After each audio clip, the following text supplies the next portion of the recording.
இங்கே மார்கழி 22 திருப்பாவை பாசனம் 22வது பாசனம் பார்க்க போகிறோம். பிரசாதம் வந்து இந்த வாழைப்பழம் இருக்கு இல்லையா, நேந்திர பழம், இந்த வாழைப்பழத்தை கட் பண்ணி ஒரு ஸ்பூன் நெய்யை விட்டு நல்லா கொஞ்சம் ரோஸ்ட் பண்ணி பண்ணிவிட்டு வெள்ளமும் போட்டு நேந்திர மரத்தில் இது பண்ணுவாங்க, ஸ்வீட் சிப்ஸ் மாதிரி. ஆமாம், அந்த பாசனத்தில் கீழே ஒன்று வரும். இந்த அங்கன்னுங்கிற மாதிரி அந்த 2 கண்ணை வச்சு எங்களை பார்க்கணும் அப்படின்பா ஆண்டாள். நம்ம கல்யாணத்துல எல்லாம் வந்து காலங்காத்தால விரதமனைக்கு இருக்கிறது அது பார்ப்போம். பார்க்கும்போது பெரியவாள்லாம் ஒன்று சொல்லுவாள், 10 பொருத்தம் ஆணுக்கும் பொண்ணுக்கும், மாப்பிள்ளைக்கும் பொண்ணுக்கும் 10 பொருத்தத்தில் சில பொருத்தங்கள் முன்னும் பின்னும் இருந்தாலும் பரவாயில்லை, ஆனால் அந்த கண்ணும் இந்த கண்ணும் பார்க்குற போது இருக்கிற அந்த வைப்ரேஷன் இருந்தால் அது போரும் அப்படிப்பா. அதாவது விரதமனைக்கு இருக்கிறபோது இவன் தனியாக உட்கார வச்சிருப்பா, அவனை தனியாக உட்கார வச்சிருப்பா, 2 பேருமே கிட்டத்தட்ட ஒரே சமயத்தில் நடக்கும் விரதமனை. மாப்பிள்ளையோட கண்ணும் பொண்ணோட கண்ணும் பார்க்கறதுல பெரியவா அது பார்க்கும்போதே தெரிஞ்சிருமா பொருத்தம் இருக்குது அப்படின்னு. ஸோ அந்த 10 பொருத்தத்தில் 2-3 பொருத்தம் முன்ன பின்ன இருந்தாலும் பரவாயில்ல, இந்த பொருத்தம் இருந்தால் போகிறோம். அதான் இங்கே சொல்லுவா, அந்த கண்ணை வச்சு எங்கள் மேலே பாரு அப்படின்னு, அந்த காதல் பார்வையை எங்கள் மேலே பார்க்கணும் அப்படின்னு இந்த பாசத்தில் சொல்லுவாள். எங்கேயும் கம்பேர் பண்ணுறீங்களா, சூப்பர். அது வந்து மற்ற பொருத்தங்கள் அப்படி இப்படி இருந்தால் கூட பரவாயில்ல, இந்த பொருத்தம் இருக்கணும் அப்படிங்கிறது ஒரு ஆண்டாள் சொல்லி கொடுத்த ஒரு விஷயம். அது ரொம்ப முக்கியம். அதையும் நம்ம ஞாபகத்தில் வச்சுக்கணும். பலகாரம் ரெடி. ஆமாம், ஓகே, தேங்க்ஸ் விஷயம். தேங்க்ஸ். பிரசாதம் எடுத்தோம். கதை சொல்லுங்கள், கதை பார்க்கலாம். இன்னைக்கு பாசுரத்தை பார்த்தலாமா? அங்கன் மாஞாலத்து அரசர் அபிமான பங்கமாய் வந்து நின் பள்ளி கட்டிற்கீழே சங்கமிருப்பார் போல் வந்து தலை பெய்தும் கிங்கினி வாய்ச் செய்த தாமரை பூ போலே செங்கன் சிறுச்சிறிதே எம்மேல் விழியாவோ திங்களும் ஆதித்யனும் எழுந்தாற்போல் அங்கன் 2 கொண்டு எங்கள் மேல் நோக்கிதியேல் எங்கள் மேல் சாபம் எழுந்தேலோர் எம்பாவாய். இந்த பாசுரத்தில் ஆண்டாள் அழகாக சொல்லுவாங்க, செங்கன் சிறுதே எம்மேல் விழியாவோ திங்களும் ஆதித்யனும் எழுந்தாற்போல் அங்கன் 2 கொண்டு எங்கள் மேல் நோக்கிதியேல் எங்கள் மேல் சாபம் எழுந்தேலோர் எம்பாவாய். பெருமாளுடைய கண்கள் வந்து திங்களும் ஆதித்யன் மாதிரி. அந்த கண்களுடைய கடைக்கண் பார்வை பட்டா போதும் எந்த விதமான துன்பத்திலிருந்து நம்ம விடுபட்டலாம். இதுக்கு வந்து ஒரு அருமையான கதை வந்து திருக்கச்சி நம்பிகள் புராணம். திருக்கச்சி நம்பிகள் அப்பா வந்து வீரராகவர்னு பெரிய பிஸ்னஸ் மேன். பூந்தமல்லியில் நம்ம இன்னைக்கு பூந்தமல்லின்னு சொல்கிறோம் இல்லையா, பூந்தமல்லியில் 4 குழந்தை, 4 ஆம்பளை பசங்க. எல்லாருமே மற்ற 3 பேர் எல்லாருமே வந்து வணிகர்கள் அப்பா மாதிரி. 4வது பிறந்த கஜேந்திரதாசர், அவரு தான் திருக்கச்சி நம்பிகள். அவருக்கு பெருமாள் மேல ரொம்ப ஈடுபாடு. பணம் சேர்க்கறது, சம்பாதிக்கிறது, இதுலெல்லாம் அவ்வளவு நாட்டம் கிடையாது. அப்பா வந்து நிறைய சொத்துலாம் சேர்த்து கடைசி காலத்துல 4 பேருக்கும் பிரிச்சு கொடுத்துட்றார். அவ எல்லாரும் வியாபாரத்துல போடுறா. திருக்கச்சி நம்பிகளுக்கு பெருமாளுடைய கட்டளை, சொப்பனத்துல ஒரு நாள் பெருமாள் வர்றார். ஒரு சின்னதா ஒரு நந்தவனம் அமைச்சு அதுல புஷ்பம் வளர்த்து மாலையா தொடுத்து எனக்கு புஷ்ப கைங்கரியம் பண்ணுவியா அப்படின்னு கேட்கிறார். அன்னையில இருந்து ஆரம்பிச்சது. திருக்கச்சி நம்பிகள் கடைசி காலம் வரைக்கும் பெருமாள்கிட்ட பேசுவார், பெருமாள் அவர்கிட்ட பேசுவார். அப்பா கொடுத்த பங்குல ஒரு சின்னதா ஒரு இடம் வாங்கி அங்க நந்தவனம் அமைச்சு புஷ்ப கைங்கரியம் பண்ணிட்டு இருக்காரு.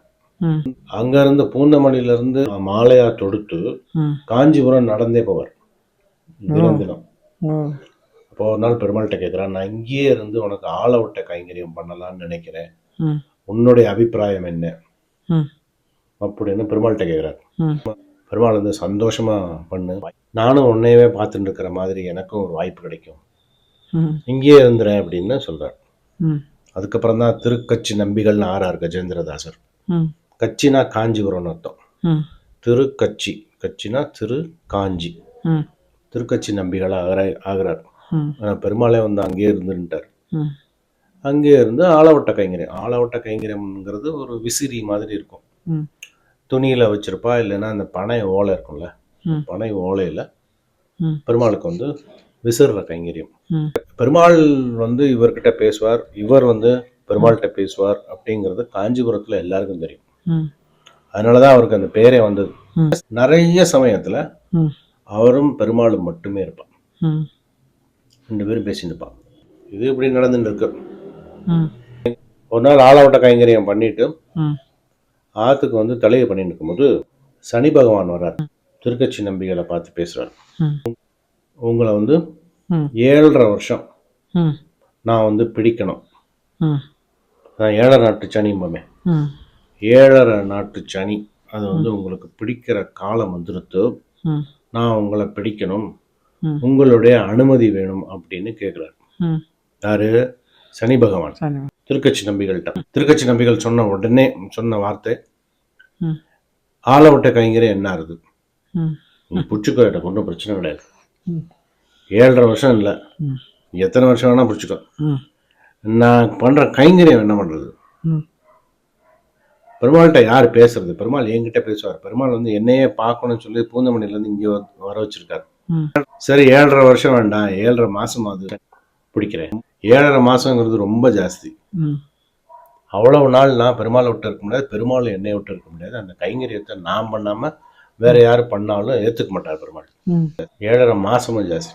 சரி 7.5 நாழிகை, ஒரு நாளைக்கு 7.5 நாழிகை, வெறும் 7.5 நாழிகை மட்டும் பிடிக்கிறேன். ம் ஆலவட்ட கைங்கரியம் முடிச்சுட்டு நீங்க இந்த மாதிரி ஆத்துக்கு வந்த சமயத்துல 7.5 நாழிகை உங்களை பிடிச்சிக்கிறேன். ரொம்ப சந்தோஷம் அப்படின்றாரு. ம் எனக்கு கைங்கரியம் தவறாம நான் பண்ணணும், பெருமாளுக்கு தடை இல்லாம பண்ணணும். ம் அது பண்ற மாதிரி இருந்து நீ என்ன வேணா பண்ணிக்கோ ம் அப்படின்னு பெர்மிஷன் கொடுத்துருவார். ம் நம்மள மாதிரி இல்லையே திருக்கச்சி நம்பிகள். திருக்கச்சி நம்பிகள்லாம் வந்து சனி பகவான் வந்து கேட்பார். நம்மகிட்டலாம் சனி பகவான் கேட்க மாட்டார். ம் அவர் பாட்டு பிடிச்சி போயின்னு இருப்பார். ஒரு நாள் பெருமாள்கிட்ட வச்சிருந்த ம் ஒரு தங்க வட்டில் வந்து காணாம போயிடும். எல்லாரும் கோவிலில் இருக்கவா தேடுன்னு தேடுவா, எங்கேயும் கிடைக்காது. ம் அப்போ அந்த அர்ச்சகர் வந்து ம் திருக்கச்சி நம்பிகள் தான் பெருமாள்கிட்ட தனியா பேசியிருந்தார். ம் அதுக்கப்புறம் அந்த வட்டியில காணோம் ம் அப்படின்னு சொல்லுவார். அந்த விஷயம் வந்து அதிகாரிகளுக்கு போகும்.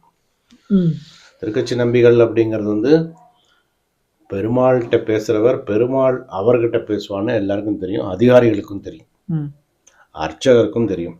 ம் ஆனா என்ன பண்றது, வட்டியில காணோம், ம் கணக்கு கொடுத்தே ஆகணும், ம் அவ காதுக்கு போட்டாகணும். ம் அப்படிங்கும்போது ஒன்றும் பண்ண முடியாது. ம் அந்த அதிகாரிகளுக்கே வந்து திருக்கச்சி நம்பிகளை எப்படி கேட்கறதுன்னு தெரியல. ம் கோவில் எல்லாம் தேடியாச்சு, இன்னும் ஒரே ஒரு ஆள் தான் விசாரிக்க வேண்டியது, ஒரே ஒரு ஆள் பாக்கி, திருக்கச்சி நம்பிகள் தான். ம் இது என்ன பண்றதுன்னு எல்லாரும் அதிகாரிகள்லாம் வந்து ம் நம்பிகளை கூப்பிடுவா. ம் கூப்பிட்டு இந்த மாதிரி ம் வட்டில் ஒன்று இருந்தது, ம் அது வந்து உங்களுக்கே தெரியும், தங்க வட்டில். ம் அது நீங்க எங்கேயாவது பார்த்தேளா ம் அப்படின்னு கேட்குறா. அப்போ திருக்கச்சி நம்பிகள் ம் மனசுல நினைச்சு பாருங்க, பெருமாளே என்ன சோதனை இது, நான் உன்னை வந்து திருமுடியிலிருந்து திரு அடி வரைக்கும் ம் நான் உன்னைய பார்த்து பார்த்து ரசிக்கிறவன், ம் எனக்கு இந்த பொன் மேல ஆசை வருமா? தங்க வட்டிலுங்கிறா, அதுல எல்லாம் என் மனசு லயிச்சதே இல்லையே, ஏன் என்கிட்ட இப்படி விளையாடுற ம் அப்படின்னு அவர்கிட்ட பேசினுப்பார். ம் அவர்கிட்ட பேசிட்டு இருக்கும்போது ம் அந்த அர்ச்சகர் இருக்கார் இல்லையா, ம் அந்த அர்ச்சகருக்கு வந்து அர்ச்சகரை பெருமாளை பத்தி, இவர் வந்து பெருமாள்கிட்ட பேசுவார், ம் அர்ச்சகர் பெருமாளை பார்ப்பார். பெருமாள் வந்து பின்னால இப்படி திரும்பி பார்க்குற மாதிரி ம் சைகை காமிப்பார். அந்த விக்கிரகத்துக்கு பின்னால அந்த வட்டில் இருக்கும். ஓ இவர் போய் பார்ப்பார், ஒரே புஷ்பமா இருக்கும். ம் கீழே பார்த்தா அது கீழே வட்டில் விழுந்து கிடக்கும். ம் பார்க்காம எல்லாரும் பார்க்காம யாரும் பார்க்கல, அந்த விக்கிரகத்துக்கு பின்னால அந்த வட்டில் இருக்கும். ம் அந்த அர்ச்சகர் அதிகாரிகள் ம் எல்லாரும் சாஷ்டாங்கமா திருக்கச்சி நம்பிகள் காலில் விழுவா. ஏன்னா திருக்கச்சி நம்பிகளை பத்தி எல்லாருக்குமே தெரியும், ம் அவளுக்கு வேற வழி இல்லை, அவளுடைய சூழ்நிலை அப்படி. ம் எல்லாரும் சாஷ்டாங்க கீழே விழுந்துட்டு அந்த அர்ச்சகர் சொல்லுவார், ம் ரொம்ப மன்னிச்சுங்க, என்ன ரொம்ப தப்பு பண்ணிட்டேன் நானு. இந்த 7.5 நாழிகை உங்க மேல விழுந்த இந்த சாபத்துக்கு 7.5 ஜென்மம் எடுத்தா கூட என்னால் இதுக்கு பதில் சொல்ல முடியாது ம் அப்படின்னு அந்த அர்ச்சகர் சொல்லுவார். ம் அப்பதான் இவருக்கு ஞாபகம் வரும் 7.5 நாழிகைன்னு ம் சனி பகவான் சொன்னது. ம் அதான் ஆண்டாள் என்ன சொல்றா பெருமாள்கிட்ட, அந்த சந்திரனும் சூரியனும் ம் சேர்ந்து இருக்கிற மாதிரி ம். அந்த கண்களை கொண்டு எங்களை கடைக்கண் பார்வை பார்த்தா போதும், மெல்ல சிறுக சிறுக எங்க மேல இருந்த சாபங்கள் எல்லாம் நீங்கிடும் ம். அப்படின்னு ஆண்டாள் சொல்றான். திருக்கட்சி நம்பிகளுக்கே இப்படி ஒரு சோதனை வந்தது. ம். சோதனை வரும், வரத்தான் செய்யும். ம். அந்த சோதனை வரும்போது நம்ம பெருமாள்கிட்ட எவ்வளவு நம்பிக்கையா இருக்கோம், ம். அந்த நம்பிக்கை வந்து ஜாஸ்தி ஆகணுமே ஒழிய கம்மியா இருக்கக்கூடாது. ம். சோதனை வரும், ம். அந்த சோதனை வரும்போது நம்ம எப்படி செயல்படுறோம் அப்படிங்கிறத பெருமாள் பார்ப்பார். கரெக்ட். அந்த சமயத்துல பெருமாளை வந்து நிந்திக்கப்படாது. ம். அந்த சமயத்துல பெருமாளுடைய நம்பிக்கை ம். ஜாஸ்தி ஆகணும். கரெக்ட். நான் தான் சூப்பரா. தேங்க்யூ. தேங்க்யூ.